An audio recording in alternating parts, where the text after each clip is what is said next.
बाहेर तर जोराचा पाऊस पडतोय, 2 दिवस झालं. भरपूर कंटाळा आला तर सकाळी उठायचा, पण बाईच्या जातीला कंटाळा करून जमतो का? सकाळी लवकर उठावं लागतं आणि मुलांच्या आणि नवऱ्याच्या टिफिनचे आणि नाश्त्याची तयारी करावीच लागते. मग काय, 5वीला पुजलेलं काम असतं आपल्याला, ते करावंच लागतं.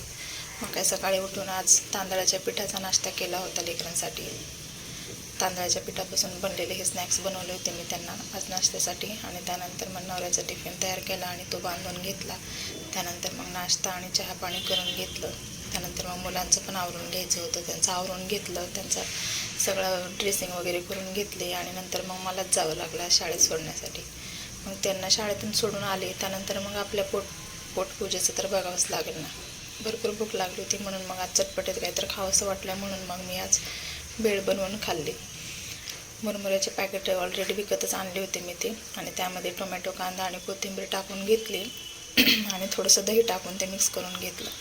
आणि पिल्लू इकडे झोपले, तोपर्यंत TV बघत बघत मग मी माझा नाश्ता एन्जॉय केला. तर चला, आजच्यासाठी एवढंच. बाय.